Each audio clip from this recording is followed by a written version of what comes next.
Good evening, everybody. Our first speaker for the night is Dr. Dimitry Lerner, who is a gynecologic oncology surgeon with Cyprus Women's Cancer Treatment Center. Unfortunately, Dr. Lerner needs to leave after his presentation, so he won't be here for the Q&A. However, you can submit your green cards for Dr. Lerner, and Dr. Chen and Dr. Altman are going to do their best to answer the questions for him. Apparently, that's news to one of the presenters. So, without further ado, Dr. Lerner, welcome.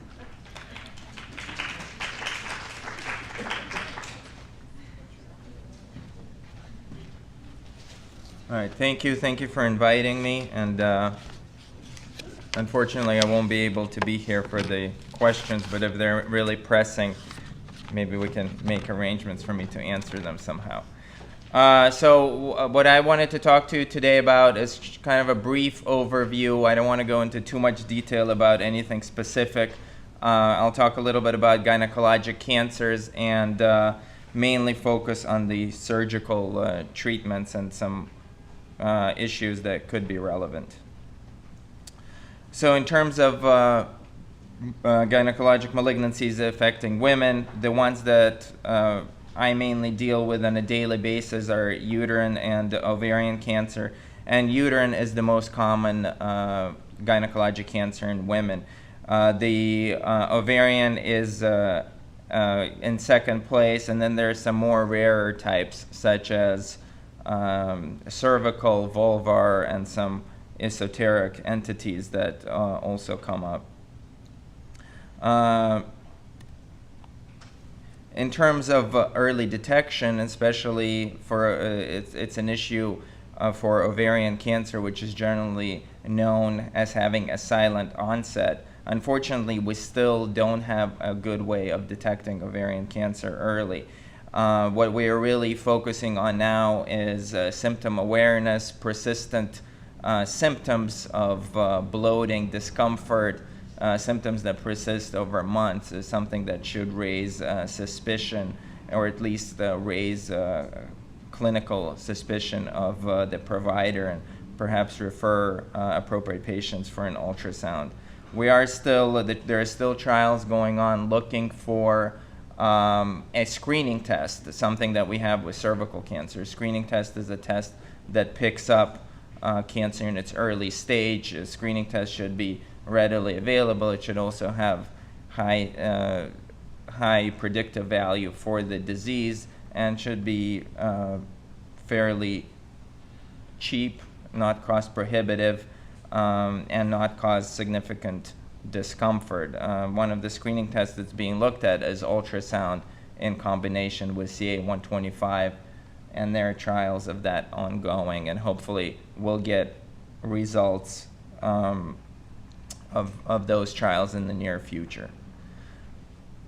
Something that we do offer to women who have a significant family history of ovarian cancer, those who may carry BRCA1 or 2 gene mutation, is ultrasound, meaning transvaginal ultrasound with CA-125 levels as a screening, because in those patients they're at a very high risk of developing cancer, and in those situations having this type of test could lead to early detection.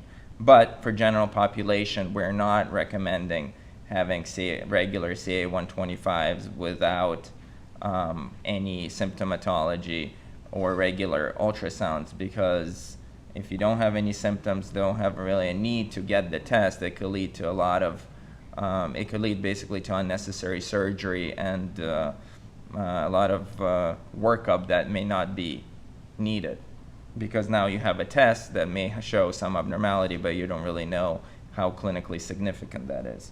So what I'm describing now is a scenario for asymptomatic patient looking for a screening test for ovarian cancer. As of now, we don't have something that's available.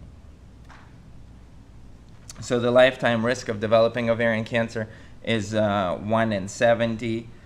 The risk factors for ovarian cancer, and these are we don't know 100%. We know that there are people who are predisposed to it, secondary to genetic mutations, such as what I mentioned, such as BRCA1 and BRCA2 mutations. There is something, a theory of incessant ovulation, meaning continued ovulation can cause can cause ovarian cancer. That's why I have a picture of chickens there. They ovulate every day, and the chickens actually do develop ovarian cancer. So that's also a reason why oral contraceptive pills used for more than 10 years decrease the risk of ovarian cancer by 50%, because birth control pills stop you from ovulating.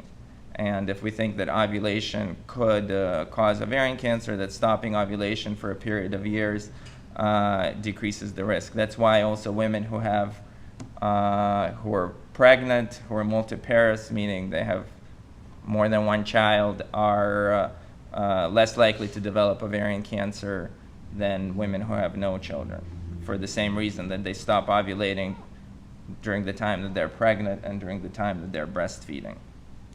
So, like I said earlier, the symptoms are non-specific, and most of the time the cancer presents at what we call stage 3, where it's spread to the intra-abdominal organs. That's the most common stage of presentation.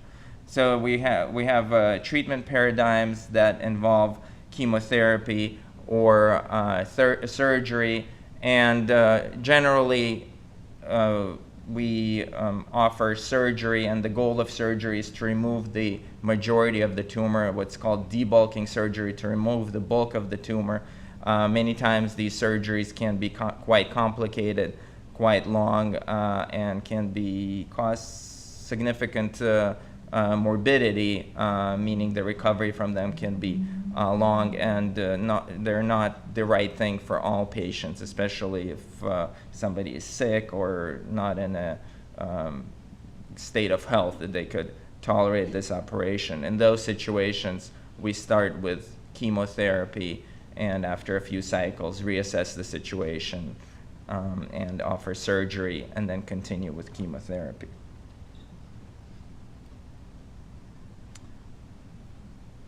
So this is a little bit more about I'll talk a little bit about what the surgery entails. Usually for debulking surgery done in cases where patients have significant amount of disease outside of the ovaries, the surgery involves removing the cancer, the uterus, the ovaries, and any abdominal organs that are affected by the cancer that are safe to remove. Sometimes it can include doing a bowel resection, removing pieces of the bowel, bringing it together, removing the spleen or the lining of the diaphragm. So like I said, pretty complicated surgeries, but from research studies, these types of surgeries have the biggest impact on survival. Meaning, if at the end of surgery you leave the patient with no residual disease or minimal residual disease, if you can't see any cancer with your naked eye, that those are the patients, even though they went through this big surgery, long term they're going to do better.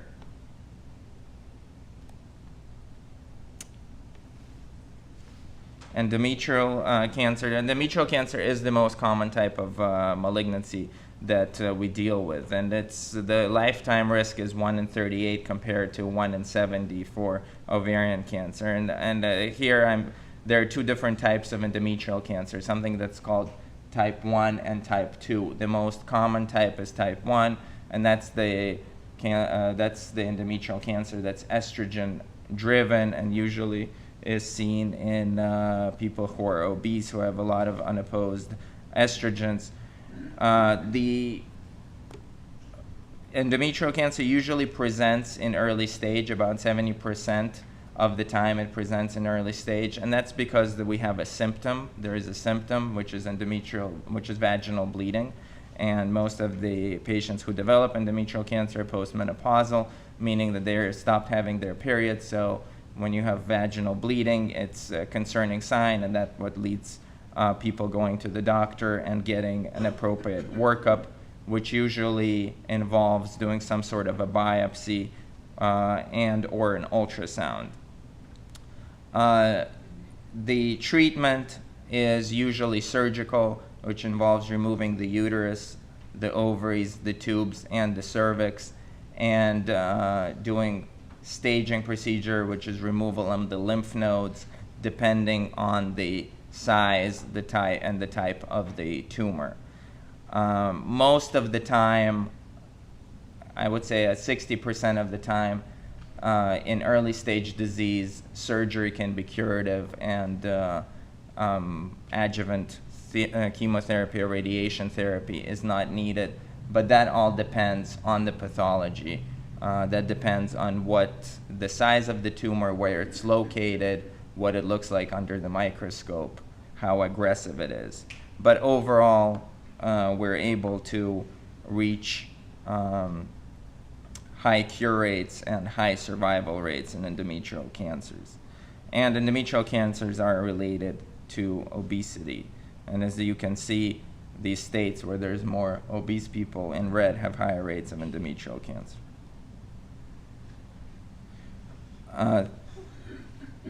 So this is a picture of the lymph nodes. So the lymph nodes that we're talking about for being removed for endometrial cancer are the lymph nodes that are along the large vessels, along the pelvic vessels on the left and the right side, and along the, unfortunately I don't have a pointer, and along the aorta. And there are several ways of doing the surgery. The traditional way, where you make an incision, a midline incision, and do the surgery that way, or a minimally invasive technique where I use robotic surgery, camera, instruments the size of a pen, with jaws at the end of them that can be moved in 3 dimensions using this device, which we call Da Vinci robot. But basically, I'm still doing the surgery. I'm just using the joysticks to translate my movement to the movement at the end of the instrument. What that offers is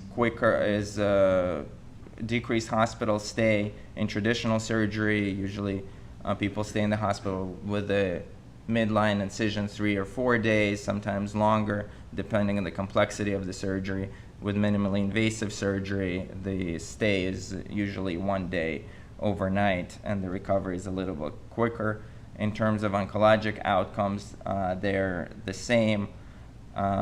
Sometimes for anatomic reasons, or because of the size of the uterus, doing the robotic surgery is not a possibility. But whenever we can, we offer a minimally invasive approach.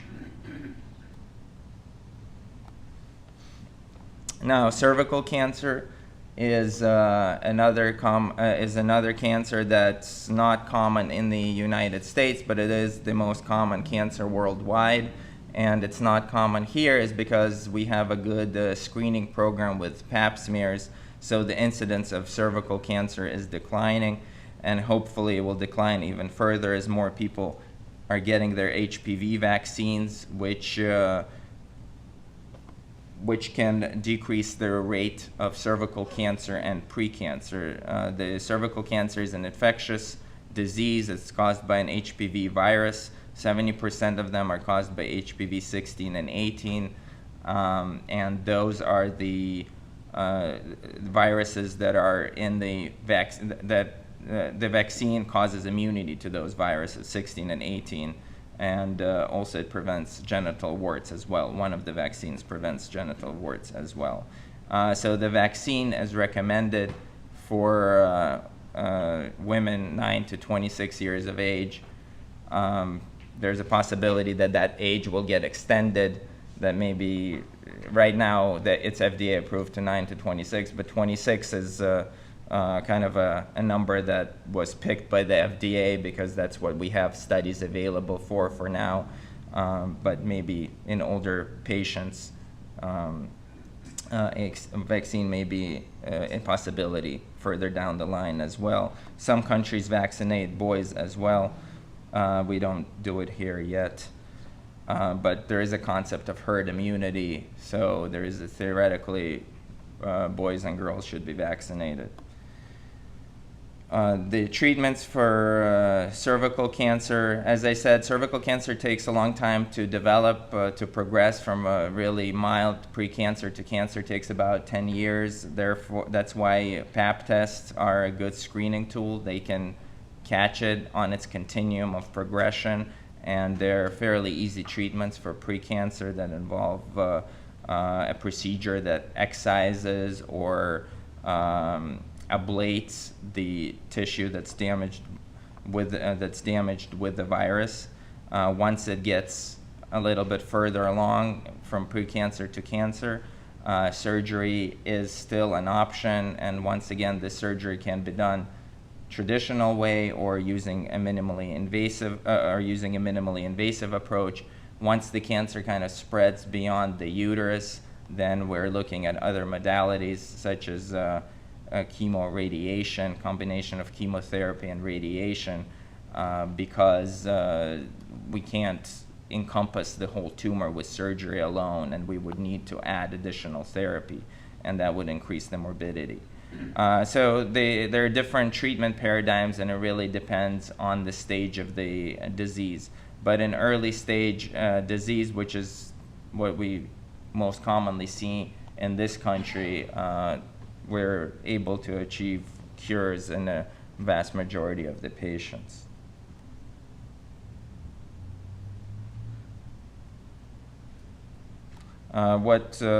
There's also something called, and I just want to mention, a radical trachelectomy, which is a procedure of removing just the cervix itself and saving the uterus. And that could be done for women who are young, who want to become pregnant, but are diagnosed with cervical cancer. It's a procedure that has pretty strict guidelines in terms of who you choose to offer this procedure to. It doesn't get done very often because, first, we don't see cervical cancer that often, and we don't see it that often in young patients. But it is something that we do offer. It's a procedure called radical trachelectomy, where you remove the cervix only, but keep the uterus, save the uterus, and attach the uterus to the vagina. Put something, it's called a cerclage, which is a stitch at the top of the uterus, so it won't open up if the patient becomes pregnant. And it's a possibility of carrying a pregnancy after cervical cancer. Like I mentioned earlier, Pap smears are the key to preventing and screening for cervical cancer and the HPV vaccine.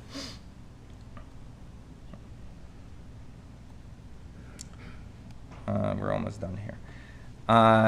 Another newer procedure that we offer for patients with recurrent gynecologic tumors, and once again, the selection criteria is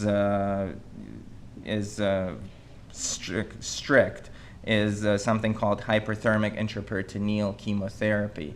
This is usually offered to patients with recurrent cancers under a study protocol, meaning it's not a standard of care, but we're studying this type of procedure in a prospective setting.